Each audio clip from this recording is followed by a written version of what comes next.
Bonjour à tous et bienvenue sur Ouvango. On se retrouve aujourd'hui pour une nouvelle vidéo, toujours sur le complexe Félix Guichard à Sainte-Anne, sur l'île de la Réunion.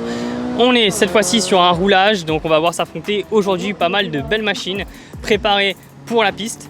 Donc on espère que les deux véhicules qu'on choisit aujourd'hui vont vous plaire. C'est parti.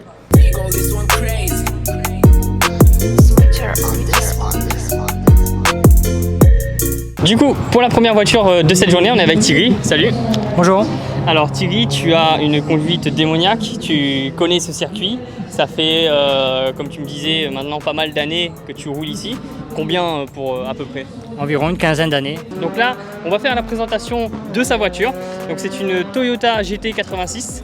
De quelle année s'il te plaît? De 2013. 2013. Qui est très peu kilométrée. Toi tu l'avais pris, elle avait combien de kilomètres? Elle avait 33 000 km. 33 000.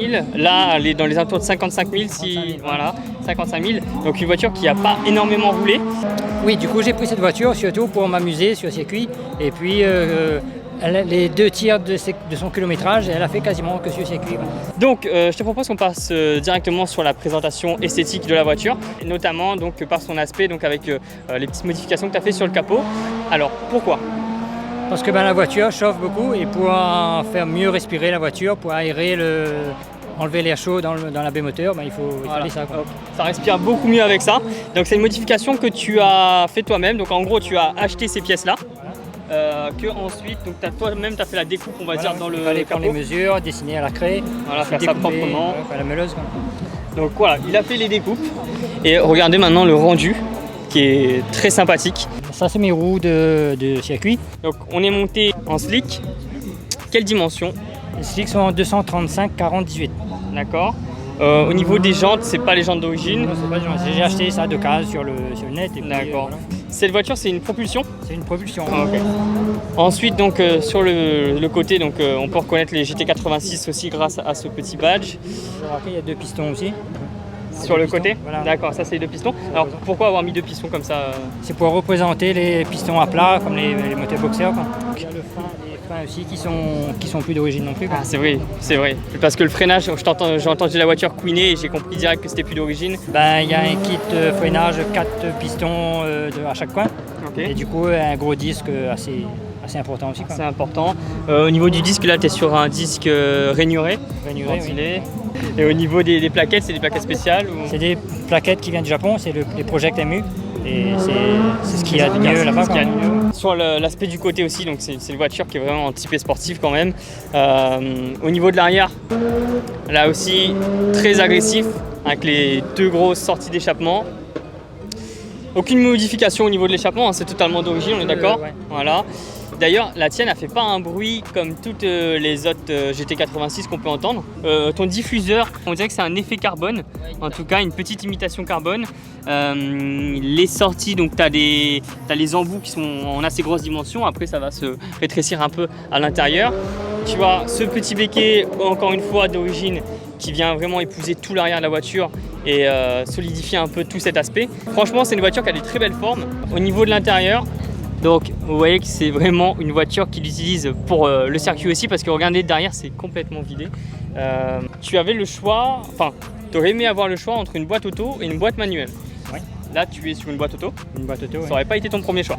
Ça aurait pas été mon premier choix, mais au début je voulais pas du tout une boîte auto quoi. Mais avec le temps j'ai beaucoup appris à aimer cette voiture. Et s'il fallait racheter une autre, ça serait toujours une boîte auto. Avec la boîte auto. Pourquoi? Tu t'es rendu compte au final que tu arrives à être très efficace quand même avec une boîte auto? Ça peut être très très efficace, oui. Il y a des trucs avec ça dans les courbes. Je peux changer de vitesse plus sereinement qu'une boîte manuelle. Ouais, c'est plus sécurité, on va dire, à certains moments de la piste pour passer les rapports, que si tu dois toucher à l'embrayage et tout en plus. Donc tu as aussi les palettes au volant. Les palettes au volant donc avec la boîte. À combien de rapports? À 6 rapports. Une boîte à 6 rapports. Tu es satisfait de son passage de rapport et tout? Mais sauf que maintenant j'ai modifié aussi les pignons dans le pont.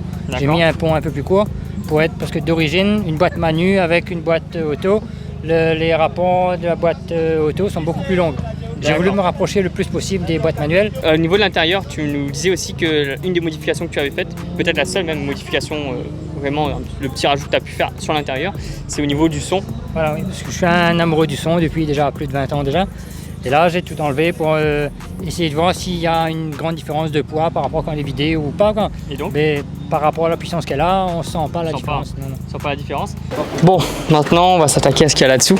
Donc si tu veux nous ouvrir le capot, on va parler des différentes pièces qu'il a pu mettre dedans. Tout d'abord, j'avais commencé par un réglage de châssis d'abord.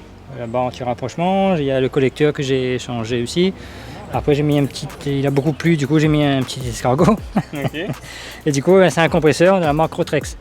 Au niveau programmation ou pas? Non, programmation, il a fallu reprogrammer un petit peu justement par rapport au compresseur. Quoi. Mais c'est un truc vraiment safe, quoi. C'est pas méchant. T'es pas allé chercher vraiment les watts, c'est vraiment quelque chose pour vraiment adapter au compresseur. Voilà. Et surtout pour pas casser le moteur, surtout. D'accord, t'as fait ça avec qui? Avec ACE Motorsport sur Saint-Pierre. D'accord. Tu es à combien niveau moteur? Normalement, donc ça n'a pas encore été mesuré au banc, on précise que ça le sera parce qu'il a un banc maintenant, c'est ça, donc ça le sera bientôt. Je pense dans les alentours de 250 à peu près, quoi. Mais mon but c'est d'arriver de 280, mais fiable, quoi, mais une fois réglé au banc, bien comme il faut, quoi. D'accord. Ok, bah écoute, merci beaucoup d'avoir présenté cette voiture avec nous. Tout de suite on vous met les petits essais sur le circuit où j'étais pas très bien, quoi. Allez.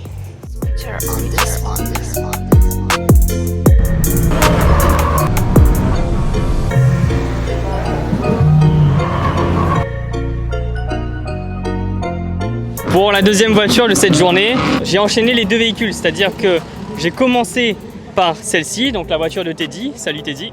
Salut.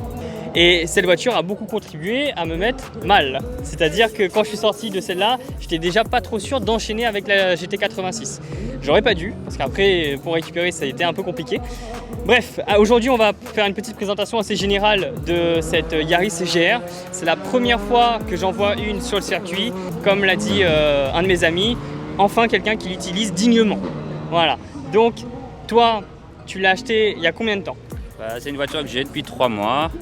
Et pareil, c'est la première fois que je viens sur le circuit avec, donc c'est cool. Donc toi, Teddy, est-ce que tu as l'habitude du circuit ou c'est vraiment ta première monture pour ce circuit? Non, c'est la première vraiment pour le circuit. Après, on a déjà fait un petit peu de piste avec mon beau-père, mais sur une voiture complètement différente, une BM Propulsion. Ok. Et là, c'est vraiment la première fois. Ouais. Donc là, c'est vraiment la première fois. C'est vrai que elle a ce caractère assez fun parce que c'est une voiture qui est tout de même assez impulsif. Donc c'est les pneus d'origine que tu as. Qu'est-ce que c'est précisément? Est-ce que tu peux aussi nous préciser les dimensions? Donc c'est les 4S, là ils sont 18, 225, 40 je crois. Et là les 4 motrices comme les Subaru, comme les Lancer. Et après au niveau moteur je pense qu'on peut aller chatouiller 300, 350 chevaux. Donc si quelqu'un veut vraiment se faire plaisir ici, il y a de quoi. Et puis le gabarit est assez sympa aussi, le poids aussi. Donc ouais, il y a moyen de progresser, de faire des bons chronos avec une voiture comme ça en la préparant, je pense. Ouais. Au niveau des jantes, est-ce que c'est des jantes équipées d'origine? Enfin, est-ce que c'est une option ou en fait, là, c'est l'aviation Track Réunion. Cette aviation Track là, il y a les roues donc en forgé, BBS, il y a les différentiels. Par rapport à une Yaris d'origine, ben voilà, elle est un petit peu plus large, il y a les grosses entraidées. Enfin, ouais, il y a un petit côté rallye, quoi. Moi, je suis grand fan de rallye. Donc, Made in Japan. Ça, c'est intéressant aussi d'avoir une voiture qui sort directement du Japon. Au niveau des freinages, donc là tu es sur des disques rainurés. Tu connais un petit peu ce qui est freinage au niveau des étriers et tout? C'est d'origine, donc c'est du 4 pistons avec des gros disques. Et freinage est assez doux. C'est pas très violent en fait, mais c'est efficace en fait. Voilà. Ça reste efficace, même si c'est assez doux, ça reste efficace.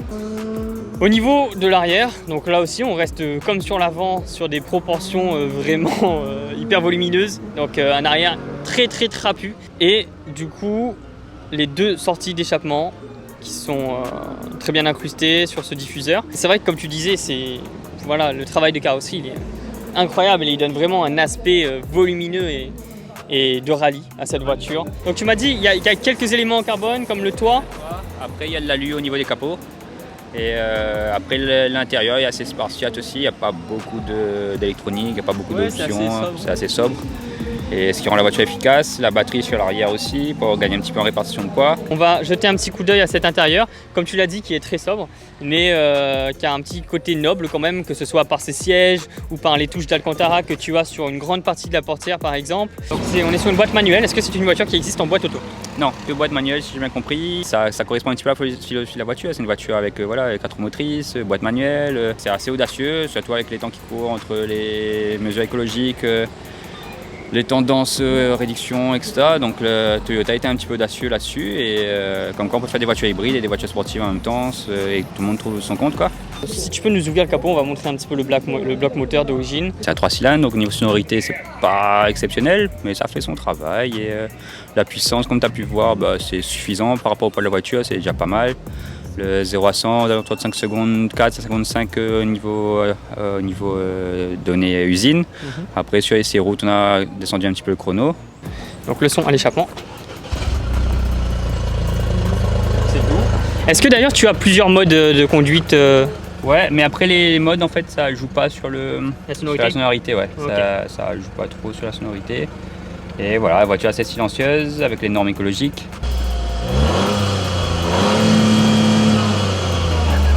Pas un grand bruit au niveau de l'échappement et au niveau moteur.